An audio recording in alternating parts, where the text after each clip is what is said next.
konteks ketuhanan Isa Al-Masih. Ini yang perlu dilakukan di Indonesia. Nah, firman yang keluar dari Allah tanpa meninggalkan Allah. Firman itu keluar dari Allah tanpa seorang ibu, karena Allah itu tidak beranak dan tidak diperanakkan, sehingga umat Kristen akan berkata Allah itu lam yalid walam yulad walam yakullahu kufuwan ahad. Tapi dalam nuzulnya ke dunia, loh kok nuzul Pak? Itu ada nuzulul Quran, turunnya kitab suci Al-Quran. Kata Pak Agil, kalau di Islam firman itu turun menjadi buku yang namanya Al-Quran. Kalau dalam Kristen firman itu turun menjadi manusia. Makanya dikatakan, akulah roti yang turun dari surga. Nuzul bahasa Arabnya. Ana khubus, saya ini roti yang alladzi nazzala minas sama', yang turun dari surga. Karena itu dalam pengakuan iman Kristen Arab, di situ dikalimatkan yang nazzala minas sama'i wa tajassada birruhil qudus wa min Maryam al-adru'i walidatulillah wassara insanan. Yang telah turun dari surga dan menjelma oleh kuasa Roh Kudus, tajasad menjadi jasad oleh kuasa Roh Kudus, min dari perawan Maryam, dari perawan Maryam menjadi manusia. Karena itu anjuladu min dunu'ab, dalam nuzulnya sebagai manusia dia keluar dari ibu tanpa bapak. Artinya yang pertama menunjuk kepada divine birth, kelahiran ilahi, firman dari Allah. Yang kedua menunjuk the virgin birth, kelahiran lewat seorang anak darah. Kelahiran lewat seorang anak darah. Dan Yesus itu yang pertama, kelahirannya yang kedua mengkonfirmasikan, membuktikan kelahirannya yang pertama. Kelahiran yang pertama, firman yang keluar dari Allah, sang sabdo langgeng kang mijil saka ing Allah. Kelahiran yang kedua, sebagai manusia, lahir dari anak darah Maryam. Karena itu Yesus bukan anaknya Yusuf, tetapi anak ilahi, karena firman itu nuzul jadi manusia, dan firman itu dibuktikan dengan keperawanan Maryam yang tanpa sentuhan tangan seorang laki-laki. Nah, konsep semacam ini ketika disajikan di forum-forum kajian Islam, tidak banyak bertanya lagi. Dan kita pupuk saja kesukaan, kita pupuk saja atensi. Minimal terciptanya saling pemahaman, terciptanya saling pengenalan yang lebih bagus. Selebihnya Anda berdoa, kami hanya menanam dan menyiram, tapi Roh Kudus yang memberikan pertumbuhan. Terakhir, sebagai gelar Lord maknanya apa? Mari kita lihat Filipi pasal 2. Filipi pasal 2, kita akan membaca ayat 6 sampai ayat 11. Yang walaupun dalam rupa Allah, tidak menganggap kesetaraan dengan Allah itu sebagai milik yang harus dipertahankan, melainkan telah mengosongkan dirinya sendiri dan mengambil rupa seorang hamba dan menjadi sama dengan manusia. Perhatikan kata-kata mengambil rupa seorang hamba dan menjadi sama dengan manusia. Dan dalam keadaan sebagai manusia, ia telah merendahkan dirinya dan taat sampai mati, bahkan mati di kayu salib. Itu sebabnya Allah sangat meninggikan dia dan mengaruniakan kepadanya nama di atas segala nama, supaya di dalam nama Yesus bertekuk lutut segala yang ada di langit dan yang ada di bumi dan yang ada di bawah bumi, dan segala lidah mengaku Yesus Kristus adalah Tuhan, Lord, Gusti, bagi kemuliaan Allah Bapa. Jadi yang disebut Tuhan itu kemanusiaannya apa keilahiannya? Kemanusiaannya. Yang disebut Tuhan itu gelar fungsional. Yang disebut Gusti itu gelar kemanusiaan Yesus. Keilahiannya sebagai anak Allah tadi, sebagai putra ilahi tadi. Coba perhatikan, telah mengambil rupa sebagai seorang hamba, sama dengan manusia, bahkan taat sampai mati. Matinya tidak enak-enak di tempat tidur, tapi di kayu salib. Dihinakan sebagai manusia, berkorban sebagai manusia. Karena itu Allah meninggikan manusia Yesus tadi dan bergelar Lord bagi kemuliaan Allah Bapa. Jadi gelar God itu bagi keilahiannya sebagai firman Allah, gelar Lord itu sebagai kemanusiaannya, sebagai Gusti Almasih, sebagai Mesias, Sang Pamarto kang ginusti katanya. Sang Pamarto yang dipertuan agung. Orang Malaysia menyebut yang dipertuan agung. Jadi menyebut Gusti Yesus itu sebetulnya tidak sulit dibanding Tuhan Yesus. Dalam bahasa Indonesia tidak memiliki kata ganda yang bermakna.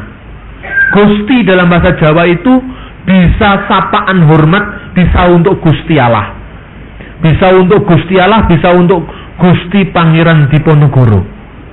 Dalam bahasa Inggris Lord itu bisa Lord God, bisa Lord Jesus, bisa Lord Charles. Dalam bahasa Indonesia kata Tuhan hanya bermakna ilah. Itu akibatnya kesulitan menjelaskan tentang makna Lordship of Jesus Christ. Jadi ketuhanan Yesus itu mengacu pada tugasnya sebagai manusia ketika dia taat sampai mati, bahkan mati di kayu salib. Coba bayangkan. Karena itu Allah telah meninggikan dia dan menjadikan dia Tuhan. Jadi yang menjadikan Tuhan itu adalah Allah. Yang kedua, seluruh orang Israel harus tahu, Kisah Rasul pasal 2 ayat 38.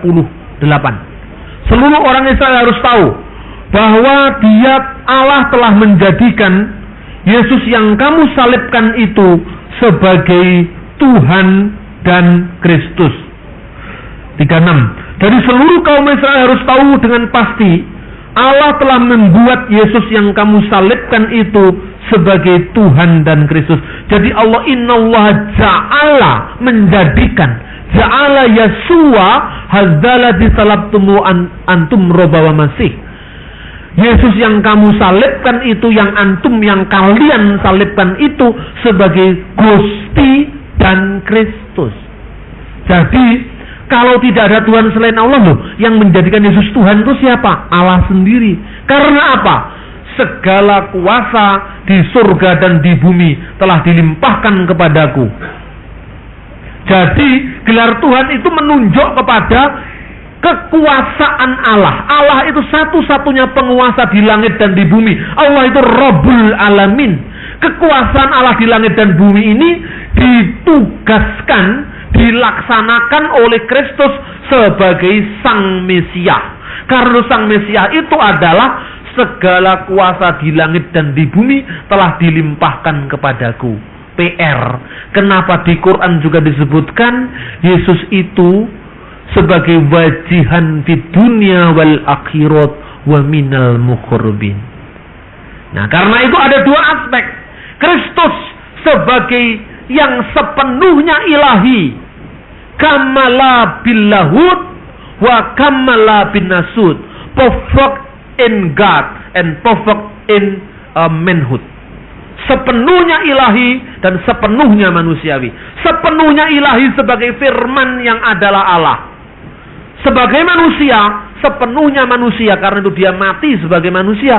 Karena itu ketika ditanyakan, ketika disalibkan 3 hari 3 malam itu di surga tinggal berapa? Saya diam saja. Loh, harus dijawab. Ya, diam itu jawaban saya. Loh, kenapa? Pertanyaanmu keliru. Sebab apa? Dia yang mati itu adalah kemanusiaannya. Makanya dikatakan dalam 1 Petrus 3 ayat 18. Dia yang dibunuh dalam keadaannya sebagai manusia. Tamsilnya bagaimana, Pak? Ketika firman Allah itu keluar dari wujudnya Allah tanpa meninggalkan Allah. Dalam diri saya ada berapa? 1. Roh Allah itu di mana letaknya? Di dalam diri Allah. Firman Allah itu di mana letaknya? Di dalam diri Allah. Jumlahnya berapa? 1. Lalu firman Allah itu keluar dari diri Allah, diperanakkan dalam bahasa metafora, keluar dari diri Allah tanpa meninggalkan Allah. Kok bisa? Ketika pikiran saya keluar lewat kata-kata dan menjadi kata-kata, pikiran saya keluar dari diri saya menjadi kata-kata, ya kan? Kemudian kata-kata saya ini dikasetkan oleh Pak Naru, dikasetkan oleh Pak Narutomo. Dan mungkin kalau misalnya setiap orang tertarik dia akan putar di rumahnya jadi 1000 kaset. Pikiran saya keluar dari diri saya memasuki pita-pita kaset, memasuki lembar demi lembar buku, disebarkan menjadi 1000, 2000, 3000, sampai 10.000. Apakah pikiran saya jadi 10.000? Pikiran saya tetap ada dalam diri saya, tetapi juga ada di kaset itu. Suara itu adalah suara saya. Suara saya lahir dari diri saya oleh kekuatan kehidupan roh saya. Karena itu, Yesus menjadi manusia oleh kuasa Roh Kudus. Seperti pikiran saya keluar dari saya, kalau saya tidak punya roh, pikiran itu tidak bisa keluar lewat kata-kata. Ketika kertasnya sobek, ketika pita kasetnya putus, apakah pikiran saya ikut putus? Tidak, sebab pikiran saya, logos saya, firman saya ada di dalam diri saya, menyatu dengan saya, qoimah melekat dengan saya tanpa perpisahan apapun. Jadi kaset ini menjelmakan pikiran saya. Pikiran yang tercermin dalam kaset itu pikiran saya, dan pikiran saya adalah saya sendiri, tapi pita kaset itu bukan saya. Kemanusiaan Yesus itu menjelmakan firman Allah. Firman Allah itu satu dengan Allah, dan firman Allah itu adalah Allah, tapi darah dagingnya itu bukan Allah. Karena itu Yesus mengatakan, Bapa itu lebih tinggi daripada aku. Kenapa kamu katakan baik? Hanya ada satu yang baik, yaitu Allah. Tidak ada seorang pun yang tahu hari dan saatnya tiba. Anak tidak tahu, malaikat tidak tahu, hanya Bapa yang tahu. Ketika itu Yesus berkata sebagai siapa? Dalam kemanusiaannya dia berkata. Dalam keterbatasan ruang dan waktunya dia berkata. Dalam wujud nuzulnya dia berkata. Karena itu gambarannya ketika di surga 3 hari kosong itu mestinya saya ubah. Kalau Allah Anda samakan dengan 3 jemblem atau 3 roti, memang masuk akal. 3 jemblem dikurangi 1 jemblem tinggal berapa? Tinggal 2. Sekarang saya mau balik. Kalau saya pintar membuat jemblem, kemudian kepintaran saya itu saya ceramahkan di depan 100 ibu-ibu PKK, semua jadi pintar bikin jemblem. Apakah kepintaran saya membuat jemblem ini berkurang 100?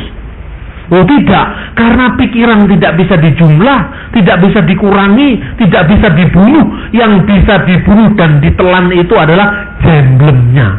Tapi pikiran membuat jemblem tidak bisa dibunuh dan ditelan. Karena itu Yesus tidak pernah mati.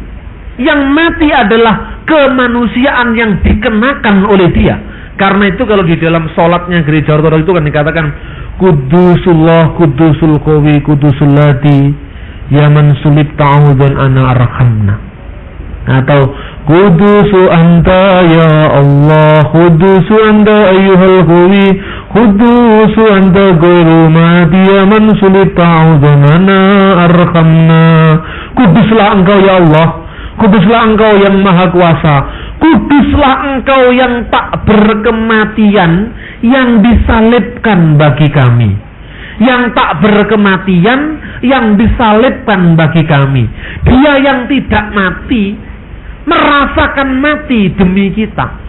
Gimana Pak? Tidak masuk akal. Kalau Anda berlatar belakang koboi memang tidak masuk akal. Tapi kalau Anda berlatar belakang kadioron silih rumah lang kurepe sinawang bidu rupani dingkit podo rasane, Anda bisa ngerti. Orang Jawa itu lo kok jauh-jauh mengerti soal Tritunggal.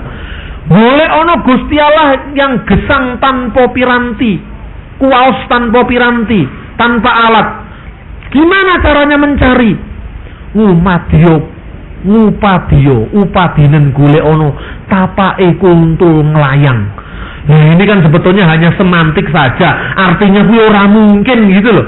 Digoleki tapake kuntul nglayang. Wong bekase bangau terbang kon golek itu bagaimana? Itu kan artinya ora mungkin gitu loh. Lalu bagaimana? Allah yang waos tanpa piranti, yang berkuasa tanpa pertolongan siapapun juga, yang as-somad, yang berdiri sendiri. Seperti apa Allah yang seperti itu? Kadya kusuma ngajrah ing tawang, seperti kembang mekar di awang-awang, tanpa pertolongan air, tanpa pertolongan musim. Yaitulah hidupnya Allah yang tak tergantung dengan yang lain. Bagi orang Jawa, mengeja Tuhan itu dengan susastra, agar dimengerti makna kedalamannya.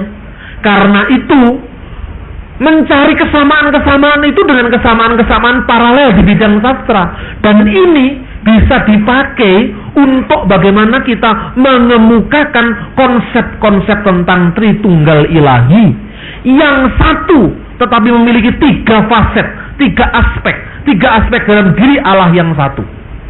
Nah, marilah kita berteologi dalam konteks masyarakat kita, dalam konteks masyarakat Indonesia, sehingga kita bisa mengerti ajaran-ajaran Tritunggal itu, ajaran iman Kristen itu, tanpa harus tercabut dari akar budaya kita. Saya tidak mengatakan Barat itu jelek, sama sekali tidak. Saya hanya berkata, tidak cocok, tidak selalu cocok. Dan saya juga jujur berkata, mungkin Ortodoks Syria ini tidak terlalu cocok untuk masyarakat Eropa yang sangat menjunjung tinggi ini berpikir eksak. Kalau belajar teknologi, belajarlah dari teologi Calvin, belajarlah dari orang Barat. Tapi kalau belajar bagaimana mengkomunikasikan hidup ilahi dalam konteks masyarakat Jawa, marilah kita belajar dari Timur. Marilah kita belajar dari peradaban Timur. Karena peradaban Timur itu menjunjung tinggi aspek holistik, aspek keseanteruan dalam berpikir. Karena ini penting sekali kontekstualisasi atau teologi in loco, teologi dalam konteks masyarakat Jawa. Anda bisa bayangkan orang Madura. Madura itu kan sebetulnya fanatik, itu yang difanatiki opo sebetulnya. Cobalah kita pikirkan, ini satu contoh kasus saja. Madura itu tidak fanatik pada Islam, tapi fanatik pada budaya. Karena itu kalau Madura ditanya agama sampean apa? NU katanya. Bukan Islam, agamanya NU. Lalu Amin Rais itu bukan itu. Wong sembahyang kok tidak ada doa kunut, sembahyang kok tidak ada sayyidinanya, itu tidak sah itu katanya. Itu orang Madura. Yang demikian ini urusannya Kiai Alawi lah, Alawi Muhammad. Tapi saudara-saudara Madura seperti ini juga jangan bantam kromo model Kristen Barat. Habis mereka, kita habis. Saya ceramah di depan orang-orang Madura, 150 orang di Malang itu. Dan itu Islam semua. Ini teman saya ini Urbanus yang ngumpulkan. Saya pikir hari ini NKP ini. Jadi, kenapa Anda begitu loh? Aku percaya Pak Lek sampean mesti bisa Pak. Wah, ini repot ini. Ini kapan-kapan pakai hikmat lah. Ini belum apa-apa dikumpulkan. Ya untung saja Roh Kudus cepat datang. Untung saja loh. Itu 150 orang saudara-saudara. Ngumpul satu tempat itu masih. Wah, seperti itu saya. Jangan sampai sholat duhur tiba, ceramah harus selesai. Karena apa? Loh, sampai ngomong assalamualaikum, bismillahirrahmanirrahim, tiba-tiba sampai tidak sholat, dicurigai bahaya. Ayo cepat selesaikan. Saya ceramah.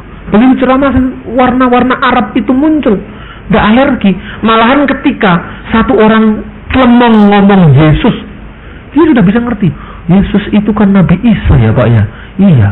Kalau mungkin sampean membawa Nabi Isa model begini, ini Madura mungkin bisa terima Pak. Tapi kalau yang model itu, yang tetangga-tetangga sampean itu mesti kita menolak Pak. Orang ibadah kok seperti ngamen, pakai orkesnya. Nah, jadi lihat konteksnya kan lain-lain saudara-saudara. Konteks ini penting. Kalau konteks ini dibutakan, rusak semua kita. Karena itu tadi ada tepuk tangan yang model gini, model kayak dangdut, model begini. Itu sesuai dengan budaya kita masing-masing. Karena Yesus itu Yesus segala bangsa. Amin. Bukan Yesusnya suku Arab, bukan Yesusnya suku Israel, tapi Yesus adalah Yesus segala bangsa. Setiap orang berhak menerjemahkan hidup Yesus dalam kehidupan mereka sendiri-sendiri. Itu kan hanya menyebut ada Bapa, ada Yesus, ada Roh Kudus. Kaitan antara Bapa dengan Roh Kudus seperti apa, kaitan Putra dengan Bapa seperti apa, tidak dijelaskan. Dan percaya kepada Yesus Kristus Tuhan kita, titik. Yang lahir dari anak Maria dan seterusnya, titik. Oleh kuasa Roh Kudus, titik. Tapi Putra itu dari mana asalnya?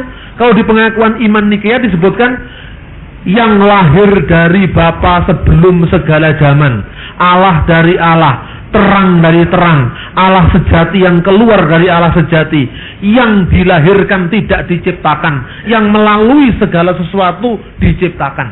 Ini kan jelas sekali. Jadi firman itu tidak tercipta, wong firman itu pencipta kok. Makanya kalau dikatakan apakah Yesus itu makhluk, kalau Anda pengakuan iman rasuli tidak ada jawaban apa-apa.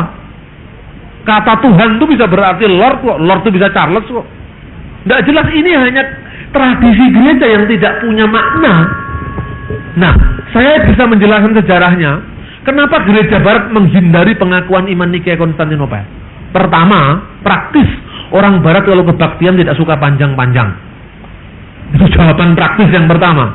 Biasanya gereja Barat itu kan kebaktian 1 jam selesai. Lebih-lebih yang Protestan kaku itu.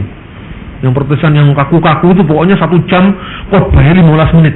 Untung kalau jemaahnya tidak mengantuk. Karena lebih praktis. Yang kedua, karena konflik tentang filioque. Dan gereja Barat ngotot tidak mau melepas filioque. Sebab ada perbedaan antara gereja Timur dan gereja Barat. Gereja di wilayah Timur itu mengakui Roh Kudus itu keluar dari Bapa saja, tidak dari Bapa dan Putra. Sebab kalau Roh Kudus dari Bapa dan Putra, berarti ada 2 sumber yang mengeluarkan Roh Kudus. Berarti kesatuan ilah menjadi segitiga. Makanya gambarannya Tritunggal model gereja Barat, segitiga sama kaki. A, B, C. A bukan B, B bukan C, C bukan A, tapi A, B, C membentuk segitiga, kan begitu kan? Lalu bagaimana menjelaskan kepada umat Islam bahwa Putra Allah itu tidak berarti Tuhan beranak? Bagaimana menjelaskan kepada umat Islam bahwa Roh Kudus itu sama-sama kekal bersama dengan wujud Allah dan firman-Nya? Ini adalah tantangan kita ke depan.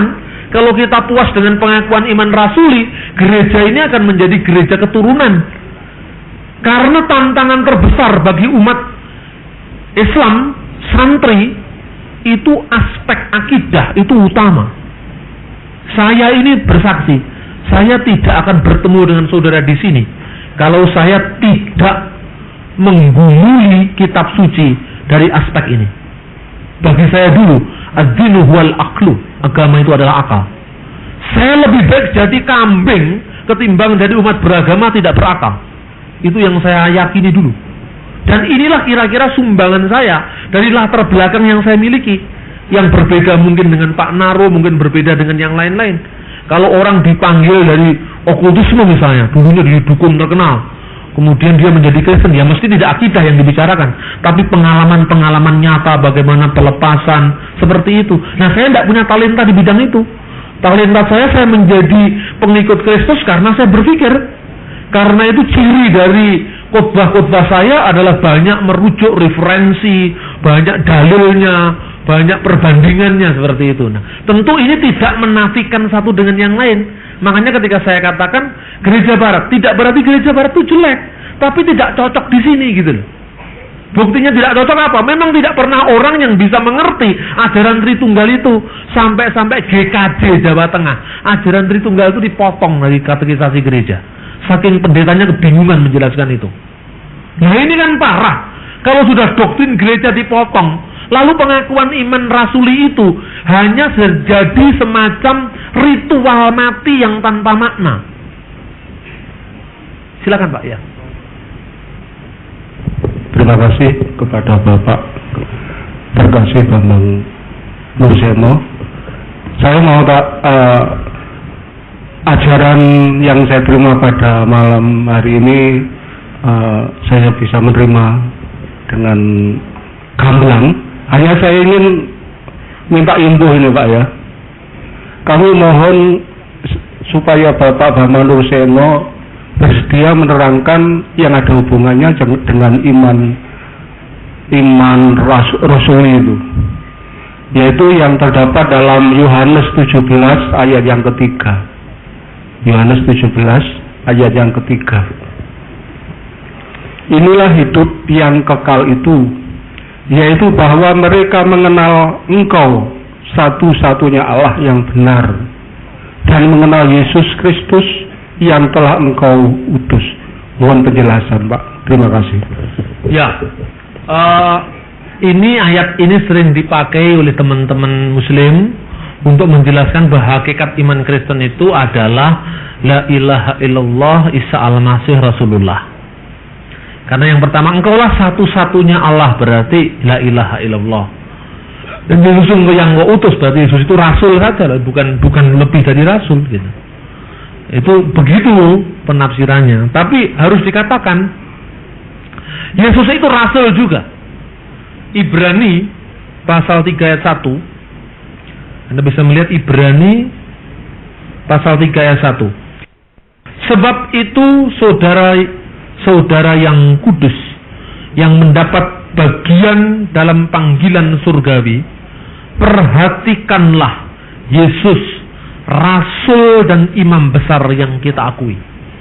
Jadi Yesus itu juga Rasulullah. Dalam aspek sebagai apa dia Rasulullah? Dalam kemanusiaannya dia Rasulullah. Tapi dalam keilahiannya dia kalimatullah. Dalam kemanusiaannya dia nabi. Dalam kemanusiaannya dia imam besar. Jadi ada aspek di mana Yesus itu sebagai yang ilahi, firman Allah itu Allah. Tetapi dalam kemanusiaannya dia ya rasul, dia ya nabi. Kalau Yesus itu bukan nabi, Ulangan pasal 16 ayat 15 batal. Karena di sana dikatakan seorang nabi di tengah-tengahmu dari antara segala saudaramu akan dibangkitkan oleh Allah Tuhanmu yang seperti aku, Musa. Ayat itu kan gagal. Nah, ayat ini biasanya dipakai oleh teman-teman muslim untuk menggambarkan bahwa itu adalah Nabi Muhammad. Seorang nabi di antara saudaramu. Nah, ini ayat ini kepada siapa? Kepada Israel. Lah Israel itu keturunan siapa? Keturunan Iskak. Lah Iskak itu saudaranya siapa? Ismail. Kalau dulu di antara saudara Iskak adalah saudara Ismail, berarti nabi yang seperti Musa itu adalah nabi dari Bani Ismail. Yang seperti Musa, Muhammad nikah, Musa nikah. Muhammad punya anak, Musa punya anak. Muhammad menerima wahyu, Musa menerima wahyu. Kalau gitu bukan Yesus. Karena itu Yesus itu juga nabi. Jabatan Mesias itu memiliki 3 makna. Nabi, imam, raja. Yesus itu nabi seperti Musa. Lalu Hamran Amri menjawab apa ini penyalahgunaan ayat ini oleh kalangan Islam. Dia mengatakan, kalau setiap orang sama hanya karena nikah, saya juga nikah. Kata Pak Hamran, yang lain juga nikah. Ini bukan kesamaan utama. Lebih cari kesamaan-kesamaan yang jelimet sekali. Nah, sebetulnya reaksi Pak Hamran itu juga reaksi yang agak terlalu spekulatif gitu loh. Sebetulnya nabi seperti aku itu adalah, maksudnya adalah nabi yang memiliki misi pembebasan seperti Musa. Kalau mau dijelentrehkan panjang sekali, bukan hal-hal kecil, misalnya Yesus di Mesir, Musa di Mesir, Yesus diasuh bapak angkat, Musa diasuh dayang-dayang Firaun. Itu kan nggak pernah jadi tema kitab suci. Nah, sebetulnya yang paling utama itu adalah bahwa Yesus itu adalah nabi Eksodus, nabi pembebas. Musa itu visi utamanya apa? Misi utamanya membebaskan Bani Israel dari penjajahan Fir'aun alaihi laknat, kan begitu. Fir'aun yang menguasai Mesir gitu. Makanya the 10 commandment itu, 10 perintah Allah itu diawali dengan suatu mukaddimah yang berbunyi Anuki Adonai Eloheka Asher Husetika Me'aret Misrayim Mibet Avadim. Ini bisa dibaca di sini Alkitab bahasa aslinya. Kalau Ortodoks Syria itu, kalau Alkitab ini dihafal, sudah tidak usah bawa nyongko gereja abot-abot ditolak rada rengok nih, dihafalkan aja Alkitab itu. Dan yang dihafalkan bahasa aslinya, makanya enak sekali. Bahasa asli itu kalau dihafalkan cepat. Anuki Adonai Eloheka Ser Husetika Me'aret Misrayim Mibet Avadim. Aku inilah Elohi Allah, Tuhanmu yang membawa engkau keluar dari tanah Mesir, dari tanah perhambaan. Lo yihyeleka Elohim makirim alfanai. Jangan ada ilah lain di hadapanku. Coba Indonesia kan dowo itu, kalau di Indonesia kan, apalagi kalau di Jawa kan. Nah ini kan penerjemahan